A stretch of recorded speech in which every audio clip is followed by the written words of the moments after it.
Salut à tous les amis, j'espère que vous allez bien. En tout cas, moi ça va super, merci. On se retrouve aujourd'hui pour les débriefs du match retour de barrage de Ligue des Champions entre le Paris Saint-Germain et l'AS Monaco, disputé au Parc des Princes. Paris s'était imposé 3-2 à l'aller, donc l'objectif était clair, terminer le travail à la maison, devant son public et valider la qualification. Monaco, de son côté, venait avec l'idée de renverser la situation sans complexe. Avant de rentrer dans le débrief, petit coup de pub rapide. Si la vidéo te plaît, pense à lâcher un like, à t'abonner, à activer la cloche des notifications pour ne rien rater. Et merci encore pour la force que vous m'envoyez à chaque vidéo. Ça fait énormément plaisir. Franchement, les gars, cette première mi-temps a été intéressante parce qu'elle raconte pas mal de choses.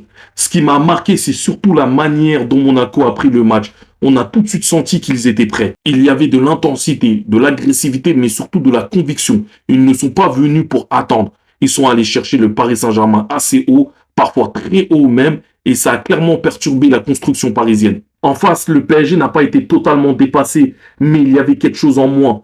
Le pressing à la perte, par exemple, a été moins mordant que d'habitude. On a senti que quand le ballon était perdu, la réaction collective n'était pas immédiate. Et face à une équipe comme Monaco, ça ouvre des espaces. Le milieu parisien, qui est souvent le moteur de cette équipe, a été moins influent, moins dans le contrôle, moins dans la maîtrise du tempo. Monaco a réussi à exister dans cette zone, à gratter des ballons, à se projeter vite, et ça a donné des situations intéressantes. Comme la grosse occasion en début de match de Koulibaly, elle était magnifique, le timing était parfait. Derrière, ça aurait presque dû faire but. À cette distance-là, on attend au minimum un tir cadré. Mais ça envoyait clairement un message. Monaco était bien dans son match. Ce que j'ai aimé dans cette première mi-temps côté monégasque, c'est vraiment l'absence totale de complexe. Les défenseurs, ils étaient parfois à 60-70 mètres de leur but. Ils ont accepté le risque. Le bloc a alterné entre pressing haut et face plus compacte. C'était structuré et cohérent. Akliouche, notamment, a vraiment répondu présent.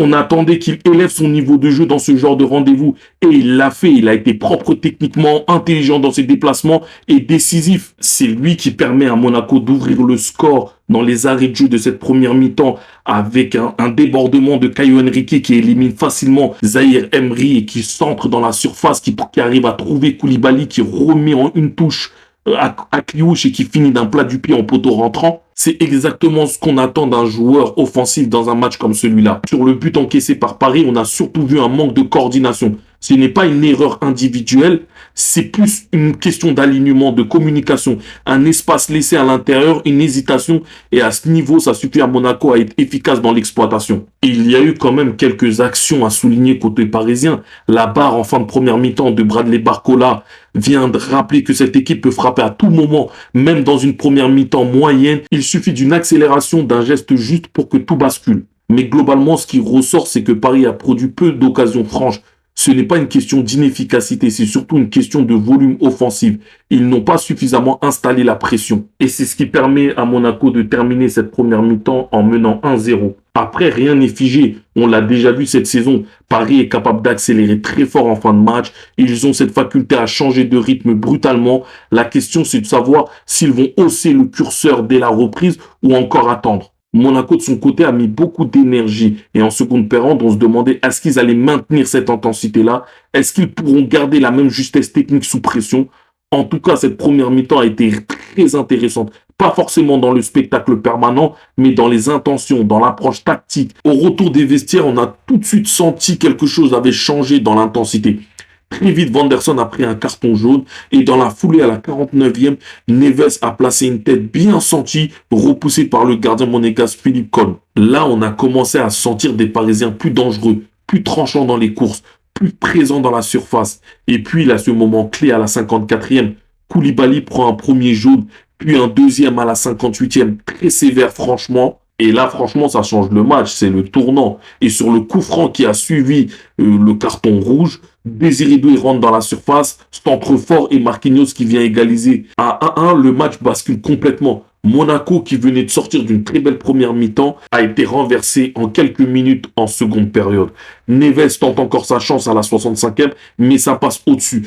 Paris pousse, accélère, sent qu'il y a quelque chose à faire face à une équipe réduite à 10. Et ça finit par payer. Hakimi tente sa chance de loin, Cohn repousse et Kvara est là pour reprendre 2-1 pour Paris, qui passe devant. Et à partir de là, on a vu un PSG plus libéré. Les occasions se sont enchaînées. Monaco a essayé de réagir avec des changements comme Mawissa à la place de Zakaria, Biret pour Balogun, Adingra pour Akliouche, mais on sentait que physiquement c'était compliqué. Filicol, le gardien monégasque, a dû encore s'employer sur une frappe de Désiré Doué pour maintenir Monaco en vie, mais globalement Paris géré, pas forcément en forçant, mais avec plus de maîtrise. Et contre toute attente, dans les arrêts de jeu, Thésée égalise à 2-2. Et là, tous les Monégasques se projettent devant. L'entraîneur monégasque Sébastien Pocognoli tente le tout pour le tout en faisant rentrer des joueurs dans le domaine aérien pour apporter du danger dans la surface sur coup de pied arrêté. Et Woodface a même la balle du 3-2, mais ça passe à côté. Monaco peut clairement avoir des regrets. Les occasions du début de match, le carton rouge encore une fois cette saison, ce genre de détails pèse lourd à ce niveau-là. Au final, l'essentiel est là pour le Paris Saint-Germain. 14e qualification en Ligue des Champions, mission accomplie. Mais honnêtement, il va falloir régler pas mal de choses face à des équipes physiques intenses, capables de presser comme l'a fait Monaco ou comme peut le faire Chelsea. Ça ne passera pas toujours. Le Paris Saint-Germain ne pourra pas compter toujours sur un carton rouge pour faire basculer un match dans son sens. On sait que l'aspect physique dû à l'enchaînement des matchs de la saison dernière rentre en compte. Mais après la démonstration contre l'Olympique de Marseille, beaucoup pensaient qu'on assistait à la montée en puissance du vrai PSG. Avec le recul, ça ressemblait peut-être plus à un feu de paille ou à un adversaire en dessous ce soir-là. La qualification est là, mais le niveau d'exigence va encore monter. Et c'est là que le vrai test commence. Les gars, dites-moi en commentaire ce que vous avez pensé du niveau de jeu du Paris Saint-Germain. Est-ce que vous êtes rassuré par la qualification ou au contraire, est-ce que ça vous inquiète pour la suite de la Ligue des Champions? Franchement, je veux vraiment avoir votre avis. On en discute ensemble en commentaire comme d'habitude et on se retrouve très vite pour les prochaines vidéos. Peace!